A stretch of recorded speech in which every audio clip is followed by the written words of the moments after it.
David Hopper is a past area director, and he's the current Catalina Division Director for this year.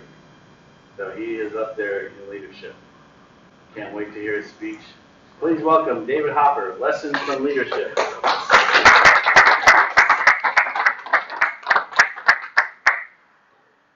When I was a little kid, my parents used to take me on walks all the time.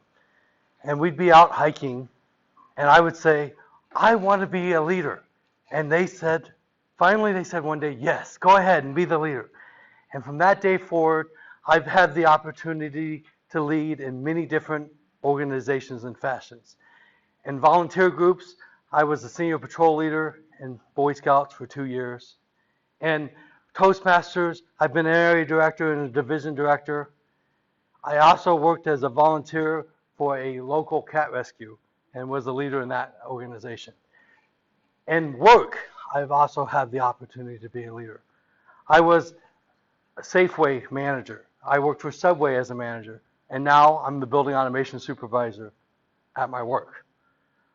Upon that, I'm also in a master's in organizational leadership program at NAU.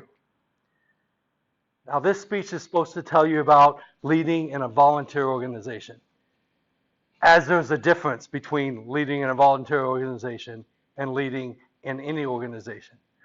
And I'm here to tell you that there's not. Anybody who needs to use money or threat of discipline to lead is not really a leader. They're a manager. A true leader goes volunteer or otherwise. So today I'm going to show you 3 things that I've learned as a leadership. The first is building relationships. Now, when I first heard about building relationships as essential to being a leader, I thought to myself, there is no possible way I will ever be a leader because I'm an introvert. And not only am I an introvert, but I'm a task-oriented person. I'm the kind of guy that goes to a meeting and goes, let's get this done, this done, this done, this done, and then let's get out of here. I don't want to spend a lot of time talking to people. I'm not the guy that sits there before the meeting or after the meeting chit-chatting. But I learned that it's not necessarily needed to build that kind of relationship. The relationship that's really needed as a leader is to build a trusting relationship with the people you work with, and to also take that relationship and make it where you trust each other and you're able to build on each other and to know that you'll be there for each other for that relationship. A great example of how you can use this trust and motivation of people is I had an employee come to me and said, I'm not making enough money at the U of A. I need to leave because I need to go someplace else and make money. And I talked to him for a little bit, and I said, well, it's unfortunate because I had a great task that I wanted you to take on. And they said, really? They perked up, and they're like, okay. So I put them on that task. 6 months ago, this is when the conversation happened, and the employee's still there. He's not talking about leaving, and it's all because he wanted a little bit more motivation. Money is not always the best motivation. The second thing that I've learned about leadership is model the way. You might have heard this in the past as, well, you got to do everything. You've got to be willing to do everything that your guys are going to be doing. And that's true to somewhat, but that doesn't mean that you have to do everything. What that means is that you have to be there. You have to be in the trenches. You have to be right there working side by side with the people that you're leading. Now, that leading also means that you probably are going to have to do a little bit more work. When I first got hired at the U of A as a supervisor, I said, I'm going to be the first one in every single day, and I'm going to be the last one to leave.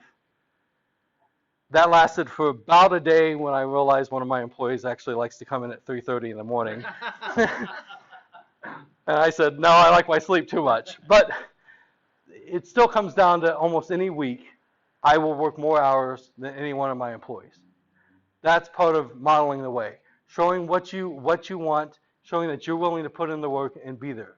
I'm sure we've all had supervisors who sit in an office someplace working on the computer and expect you to do something while they're playing around on Facebook.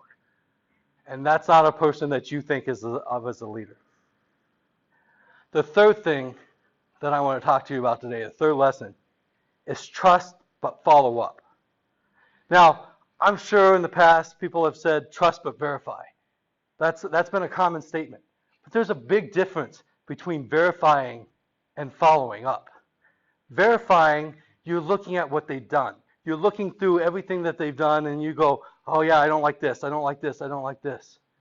Follow up is about asking a question. It's about, did you do that? You don't look at everything they've done. In my opinion, verifying is, there's no trust in verifying at all. There's no trust in that. That erodes trust. Following up builds success. Three things that following up allows you to do. It allows you to know the information yourself. It allows you to know what went on so that you can report on it, so that you can be aware of what's going on. It reminds people of the task, and it shows them the importance of the task. This can be especially in a volunteer organization because we all get busy. We're all busy, especially in Toastmasters. We may forget that we had a speech scheduled. We may forget that we had a Toastmasters role scheduled, but something like sending out the agendas a week before reminds us that we have that role that we've signed up for.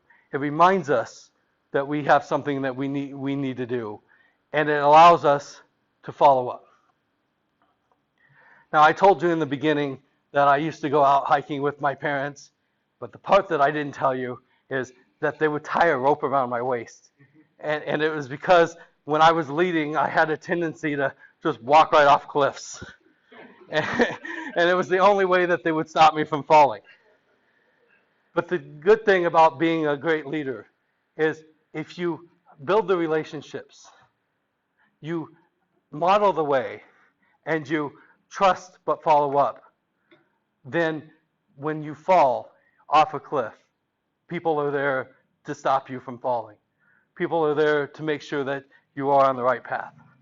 Thank you, Mr. Toastmasters.